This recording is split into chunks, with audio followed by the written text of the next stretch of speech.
Herkese merhaba. Aşçının kanalı Aşçı Tarifine hepiniz hoş geldiniz. Yeni haftada yeni bir tarifle karşınızdayım. Bu hafta mevsiminde olduğumuz bir ürün olan bal kabağını kullanacağız.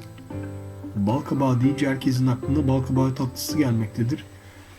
Sonbaharın güzel tatlarından biri olan bal kabağı ile yapılabileceklerin sınırı yok tabii ki. Ben de tatlıdan sıkılanlar için bu soğuk günlerde içinizi ısıtacak sıcacık şifa deposu bir çorba tarifi paylaşacağım. Şimdi bu güzel tarifin detaylı yapım aşamasına geçiyorum ve tarifi videonun altındaki açıklama kısmına ekliyorum. Herkese iyi seyirler dilerim. Burada ortalama 700 gram bal kabağım var. Burada da birer tane patates, soğan ve havuç var. 2 diş sarımsak ve bir tane küçük muskat cevizi. Çorbamda kullanacağım malzemeler hepsi bu kadar. Şimdi önce soğanı doğramakla işe başlıyorum. Burada bütün sebzeleri rastgele olacak şekilde doğrayacağım. Nasıl doğradığımızın hiçbir önemi yok. İri küpler halinde de doğrayabilirsiniz.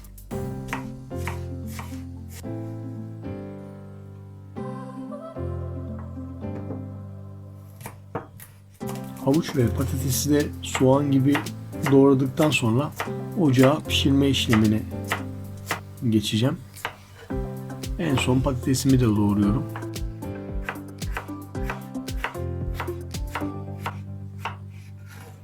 Ve bütün sebzelerimi alarak ocağa pişirme işlemine geçiyorum.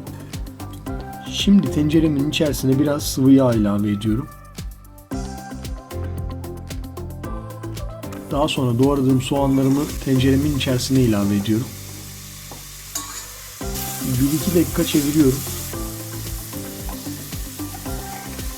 Hemen ardından da havuç ve patatesleri ilave ederek karıştırıyorum.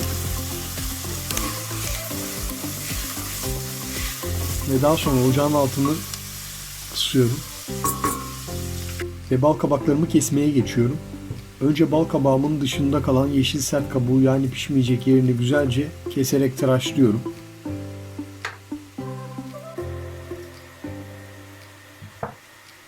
Ve bal kabağını elimin geldiğince rastgele doğruyorum.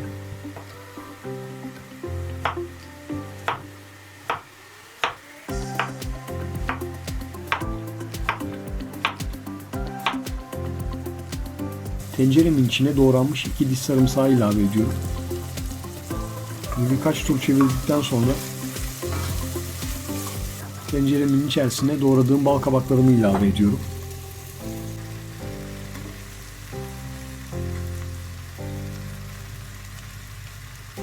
Evet, bütün bal kabaklarını ekledim. Bal kabaklarını da şöyle bir karıştırdıktan sonra üzerini geçecek kadar sıcak su ilave ediyorum.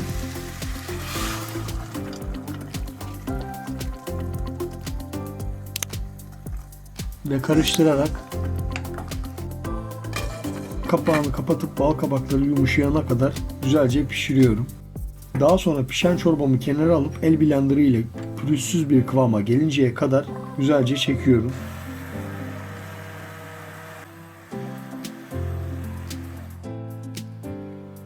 Gördüğünüz gibi böyle pek gibi bir kıvamı var. Şimdi bu aşamada çorbamı tekrar ocağa alıyorum.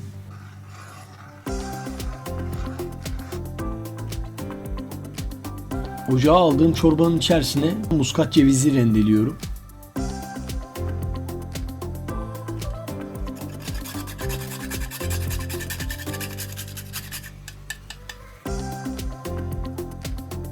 Çorbanızın kıvamına bakarak biraz daha su ilave edebilirsiniz ve çorbanızı seyreltebilirsiniz.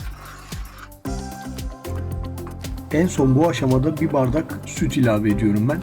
Burada isteyenler krema ilave edebilirler. İsteyen et suyu veya tavuk suyu da ilave edebilir. Bu tamamen sizin kendi isteğinize kalmış. Ben bir bardak süt ilave ettim. Biraz daha seyreltiyorum bu şekilde. Şimdi tuzunu ilave ediyorum. Tuzunu kendi damak tadınıza göre bakarak ayarlamanızı tavsiye ederim. Çorbanızın kıvamı eğer çok koyu olursa su ilave ederek dediğim gibi seyreltebilirsiniz. En son aşamada karabiberini ilave ediyorum. Karabiber de burada arzuya ve isteğinize bağlı. İsterseniz eklemeyebilirsiniz. Ve çorbamı bir taşım kaynatarak En son ocaktan alıyorum. Ve şimdi çorbamın servisine geçiyorum. Çorbamız hazır, güzel, lezzetli, içim yumuşak, sağlıklı bir çorba tarifi oldu. Bal kabağıyla sadece tatlı değil, farklı alternatifler de yapıp deneyebilirsiniz. Bu soğuk kış günlerinde şifa deposu, güzel, lezzetli bir çorba oluyor bal kabağı çorbası. İçimi güzel ve yumuşak, ipeksi bir kıvamı var. Muhakkak denemenizi tavsiye ederim. Bir sonraki tarifte görüşmek dileğiyle. Videomuzu beğenip kanalımıza abone olmayı lütfen unutmayın. Sağlıklı kalın, hoşça kalın.